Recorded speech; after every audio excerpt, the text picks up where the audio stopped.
les résultats de vos travaux de recherche. Merci, Monsieur le Président.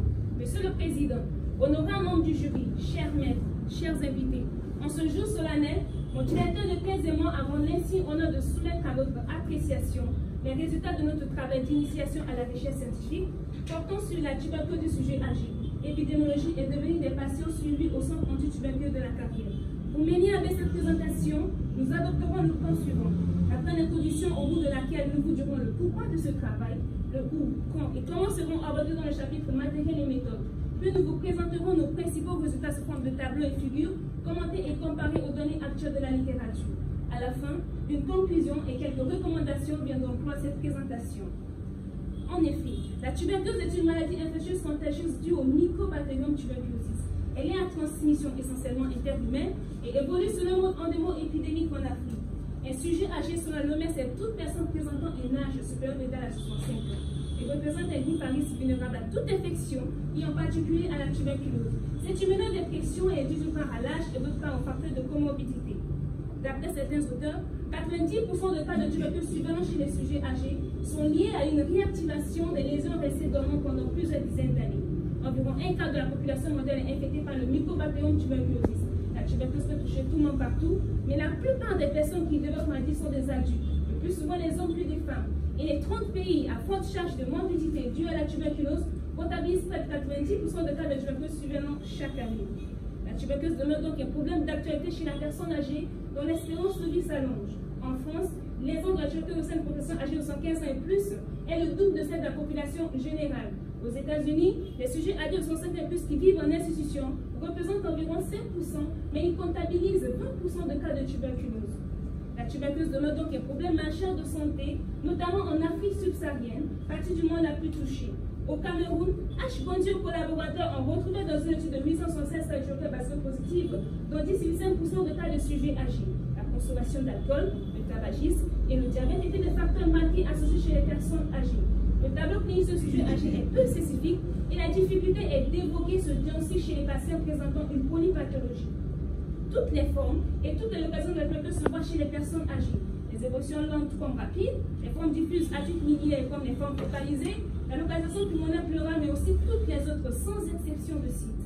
Ouro et collaborateurs ont rapporté dans une étude en Côte d'Ivoire en 2012 que la forte proportion des patients perdus de vue et des transferts parmi les sujets âgés rend difficile l'appréciation de l'issue du traitement. Zambiosa a rapporté dans sa thèse de doctorat en 2004 sur les aspects épidémiologiques de la tuberculose chez les sujets âgés un taux de létalité de 15,6% chez les hommes et 4,7% chez les femmes. En d'autres termes, la létalité est à prédominance masculine.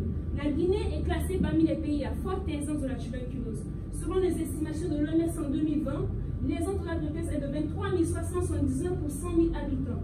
La mortalité de la tuberculose chez les VIH négatifs est constituée respectivement 17 et 9,8 pour 100 000 habitants.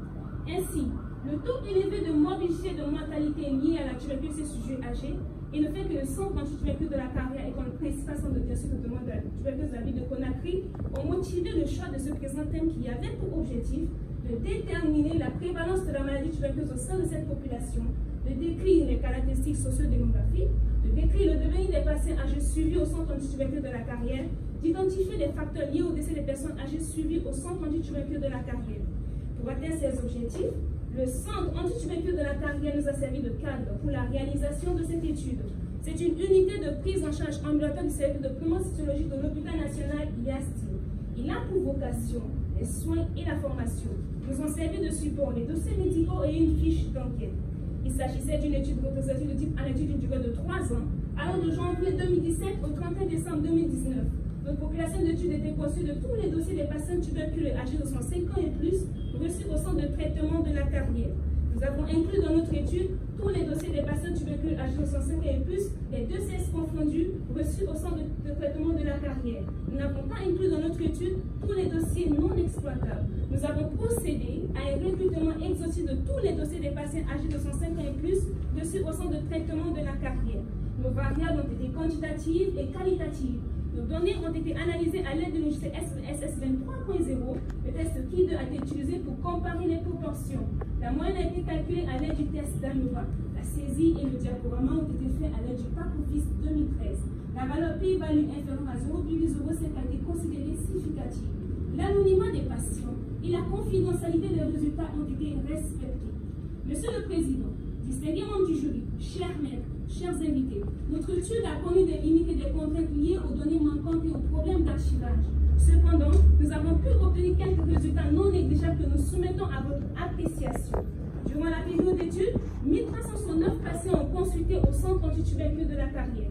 149 ont été inclus, soit 10,88%. Nous avons observé une prédominance masculine de 57% avec un sexe ratio de 1,32. L'âge moyen était de 109 plus ou moins 5,1 ans, avec les extrêmes allant de 105 à 94 ans. La tranche d'âge la plus représentée est celle de 105 à 74 ans. La provenance était dominée par la commune de Matam, soit 49%. La majorité de nos enquêtés étaient non scolarisés, soit 54%. Dans les catégories de la tuberculose, le taux de nouveau cas vient à la tête du fil avec 89%. La localisation était pulmonaire dans 59% des cas. Dans les pathologies associées, la co-infection TB-VIH est la plus représentée, soit 15%. Au terme du suivi, le taux de perdu de vue est le plus représenté, soit 38%, suivi des succès thérapeutiques de 31%. 15% de nos patients étaient décédés. La co-infection TB-VIH était associée à une forte mortalité avec un p-value inférieur à 0,05. Monsieur le Président, distingués membres du jury, chers maîtres, chers invités, nos résultats sont comparés et commentés aux données actuelles de la littérature. La prédominance masculine observée au cours de notre étude est similaire à celle de Oba et collaborateurs, H. Bondi et collaborateurs, qui ont rapporté une prédominance masculine avec un sexe ratio respectivement 1,5 et 1,8. Cette prédominance masculine observée au cours de notre étude pourrait s'expliquer probablement par un train de vie où l'alcoolisme et le tabagisme sont souvent évoqués. L'âge moyen de notre étude est proche de celui de Sanoun et collaborateurs, qui ont trouvé un âge moyen de 111,59 plus ou moins 6,58 ans. Ce résultat pourrait s'expliquer par le fait que notre population cible était constituée uniquement des personnes âgées. La provenance dans notre étude diffère de celle de Bouchard et collaborateurs, qui ont rapporté que 85% de leurs patients provenaient du milieu rural. Cette différence pourrait s'expliquer par la localisation du centre antituberculeux dans la commune de Matam. La majorité de nos enquêtés étaient non scolarisés. Ceci pourrait s'expliquer par l'ignorance et la méconnaissance des facteurs de risque liés à la tuberculose par les personnes non instruites. Dans la catégorie de la tuberculose, le taux de nouveaux cas retrouvés dans notre étude est proche de celui de Zambiosa, qui a rapporté un taux de nouveaux cas de 91,4%. Cette fréquence élevée de nouveaux cas dans notre étude pourrait s'expliquer par une réactivation des lésions anciennes, probablement due à une primo-infection durant l'enfance ou l'adolescence. La localisation pulmonaire retrouvée dans notre étude est proche de celle de Oro et collaborateurs, qui ont trouvé une localisation pulmonaire dans 1,70%. Cette fréquence élevée de tuberculose pulmonaire dans notre étude pourrait s'expliquer par le fait que la forme pulmonaire représente la forme la plus contagieuse. La co-infection TB-VIH retrouvée dans notre étude est similaire à celle de APOH et collaborateurs, qui ont trouvé une co-infection de 9,3%. Ce résultat pourrait s'expliquer par le fait que le VIH représente un facteur d'éclosion de la tuberculose. En termes de suivi, le taux de perdu de vue retrouvé dans notre étude est similaire à celui de Econo et collaborateurs, qui ont trouvé un taux de perdu de vue de 41%. Ce résultat pourrait s'expliquer par une mauvaise acceptation du diagnostic de traitement par les personnes âgées. En conclusion, la tuberculose du sujet âgé est rare en République de Guinée et présente une prédominance masculine plus nette. Par ailleurs, les sujets âgés ont été moins réguliers au calendrier du suivi. Ils sont plus souvent perdus de vue. La réduction de l'autonomie, les comorbidités non renseignées dans les registres pourraient expliquer la non-complaisance au calendrier du suivi. Monsieur le Président, distingués membres du jury, chers maîtres, chers invités, à la lumière de tout ce qui précède, nous recommandons aux autorités sanitaires d'intensifier l'éducation pour la santé, à la coordination du programme national de lutte contre la tuberculose de considérer les sujets âgés comme une population à risque, au même titre que les enfants, les personnes vivant avec le VIH et les autres populations à risque. De faire un dépistage actif ciblé vers les personnes âgées, avec par exemple la réalisation du test GeneXpert chez les sujets âgés présentant des symptômes inexpliqués. Au personnel sanitaire de remplir correctement les dossiers médicaux, de demander un examen histologique de tout prélèvement. À la population, d'orienter tous les cas suspects de la tuberculose vers les structures sanitaires, de faire un accompagnement psychosocial qui peut apporter aux malades dans le suivi régulier et la continuité du traitement.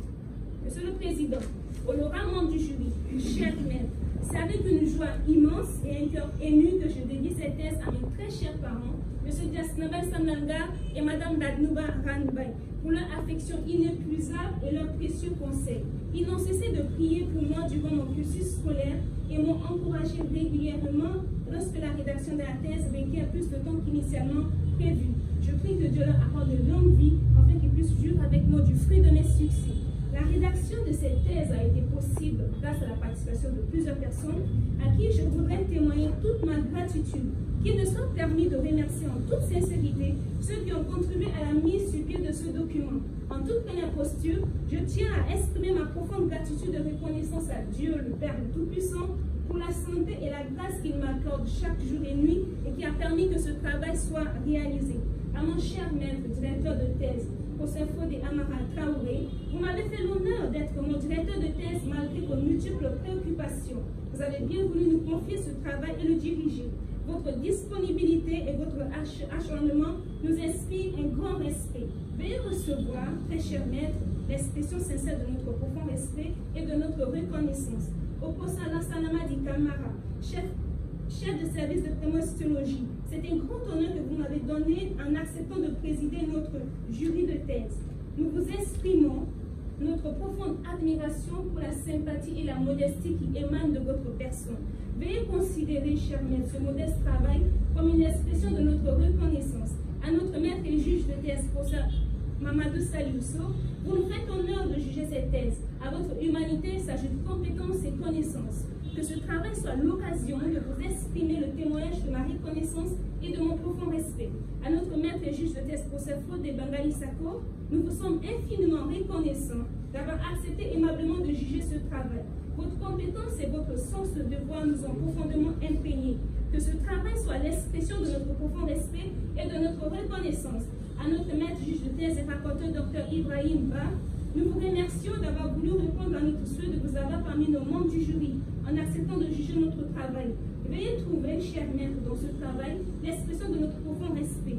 À mes frères et sœurs, Déborah, Vérité et Madj, merci pour leur soutien et leur attention. À toute la famille Ranbay Sanganga, merci beaucoup pour le soutien moral financier pour la réalisation de ce travail.